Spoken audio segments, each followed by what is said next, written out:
Welcome back to Lauren's Science Corner. Brought to you by Men-Toes and Dye EdCoak. We gave them those names so we wouldn't get sued. Hey kids! Today I'm gonna show you the crazy stuff that happens when you put Men-Toes in Diet Coke. Safety first!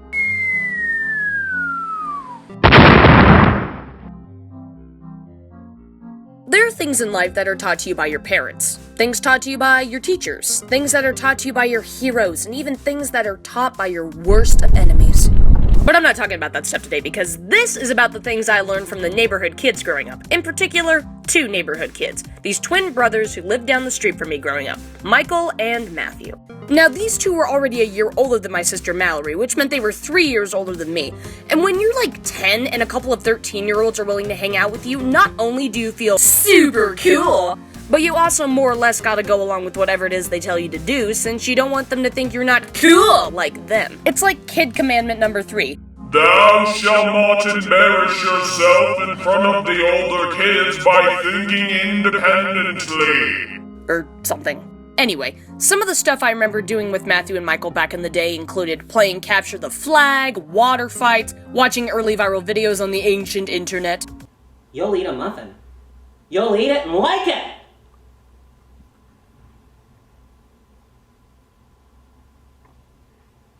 You know, normal kid stuff for the time. But one event I will never forget from those days was the Dye EdCoak and Men-Toes story. So one summer, the four of us are sitting out in the cul-de-sac, probably super bored, when at some point, one of us gets the idea to try out this crazy thing they heard online about putting a certain type of candy into a certain type of soda and making explosions out of that. We were all immediately gung-ho about this plan, so one way or another, we split up to go to our separate houses and met back soon after with cans and bottles of soda and a pack or two of the candy, which, for those of you who want to try this experiment at home, make sure you use the mint-flavored ones, not the fruit ones. And sure enough, we discovered the crazy explosions that happen when you pop only a couple of those babies into a 2-liter bottle, let alone 5 or 6 candies. We were having a blast! No pun intended. But pretty soon, we got a little bored with seeing the same explosions over and over and decided to try something new. Michael volunteered to see what would happen if you ate a couple of Mentos and then drank some Diet Coke. Like, we just wanted to know, you know? We were doing this for science, and as Adam from Mythbusters once said, remember, kids, the only difference between screwing around and science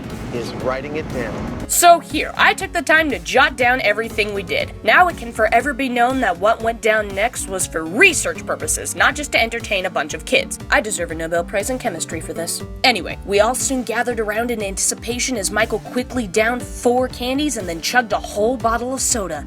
At first, there was nothing. And then, well, have you ever heard of this stuff called elephant toothpaste? Yeah, it was just like that. It just kept coming.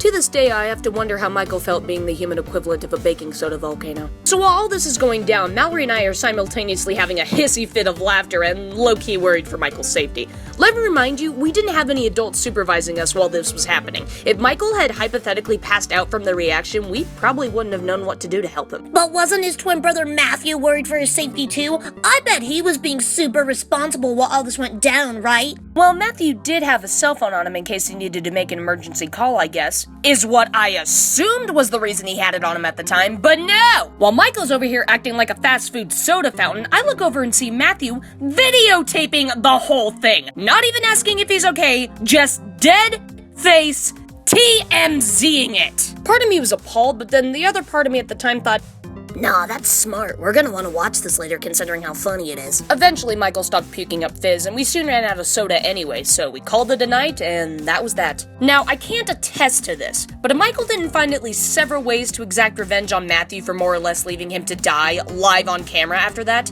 then I'm severely disappointed in him. I should also mention that now that we're all grown-ups, what the two guys are up to. Michael went Hollywood and has lived in New York and LA working on various projects. And Matthew became a teacher at the high school we all went to. And I know for a fact that they both watch my videos, so Michael, don't forget to include me in your future Oscar speech. And Mr. C, if you're showing this to your class, I have a message for them. Kids, don't get on Mr. C's bad side, because if you ever get into a dire situation, there's always a chance he'll just videotape your suffering instead of actually stopping to help you. So let that be a warning. Did you ever want to know what it feels like to have your insides overflow? Bubbling all over, look at it go, that's the magic of Dye EdCoak and Men-Toes. Now I advise you stay away from drinking / eating that thing most any day. Maybe separately they'd be okay, but once consumed together it'll ruin your day. So don't do it.